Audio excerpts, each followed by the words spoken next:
Insurgency in Manipur. Recently, the center government has announced that it is ready to hold dialogue with insurgency groups in Manipur to bring lasting peace to the region.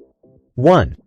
The emergence of insurgency in Manipur dates back to 1964 with the formation of the United National Liberation Front, UNLF, which still remains one of the most formidable militant outfits.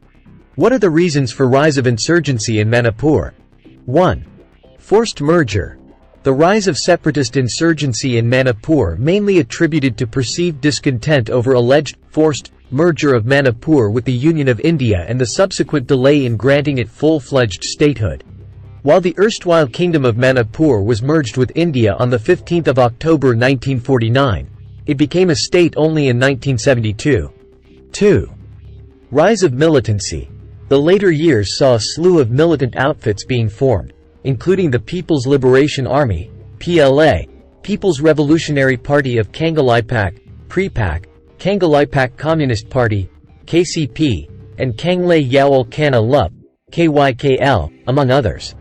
These valley-based outfits have been demanding an independent Manipur. 3. Spillover effect of Greater Nagalim demand.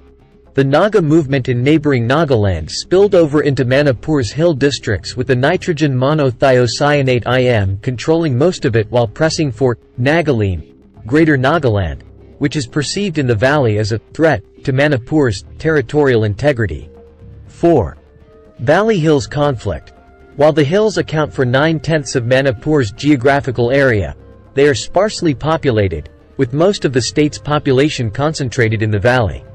The Métis community forms a majority in Imphal Valley, while the surrounding hill districts are inhabited by Nagas and Kukis. 5. Naga-Kuki conflict. In the early 1990s, the ethnic clashes between Nagas and Kukis led to the formation of several Kuki insurgent groups, which have now scaled down their demand from a separate Kuki state to a territorial council. The further continuance of insurgency led to the formation of smaller outfits like the Zeliangrong United Front, ZUF, People's United Liberation Front, PULF, and other splinter groups. What are the steps taken by the government? 1. Military action. AFSPA. In 1980, the center declared the entire Manipur as a disturbed area and imposed the controversial Armed Forces Special Powers Act, AFSPA, to suppress the insurgency movement, which remains in force till date. Operation All Clear. Assam Rifles and the Army had conducted Operation All Clear in the hill areas. Most of the militants' hideouts had been neutralized, with many of them having shifted to the valley. 2. Ceasefire agreement. The nitrogen monothiocyanate IM entered a ceasefire agreement with the Government of India in 1997, even as peace talks between them have still been continuing. The Kuki outfits under two umbrella groups, the Kuki National Organization, NO, and United People's Front, UPF, also signed a tripartite suspension of Operation SU pacts with the governments of India and Manipur on August 22, 2008. Many of their smaller outfits have however entered the SU agreement with the state government, which has launched rehabilitation programs for such groups. However, major valley-based militant outfits, Métis groups, such as the UNLF, PLA, KYKL etc. are yet to come to the negotiating table.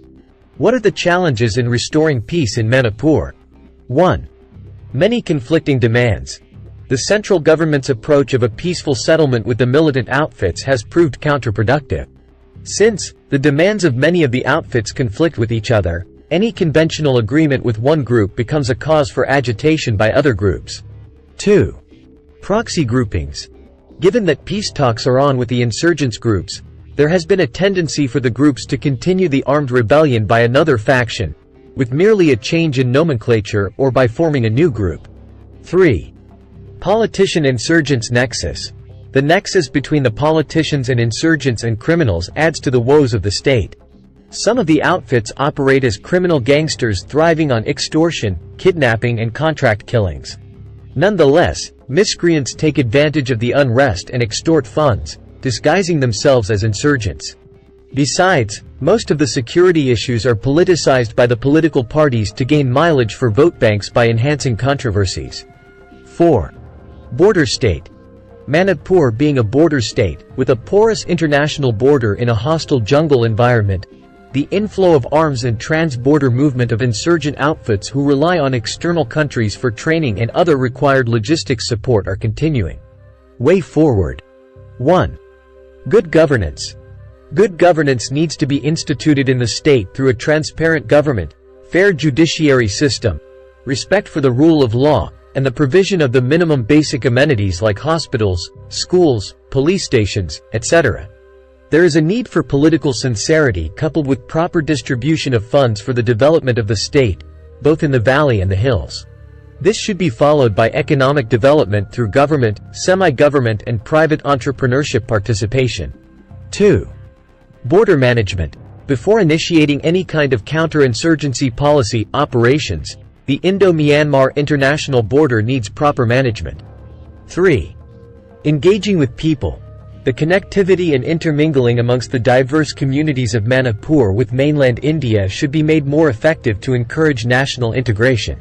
For this, non-governmental organizations, NGOs, women's associations, along with games and cultural programs could be best utilized for restoring confidence among the valley and hill masses.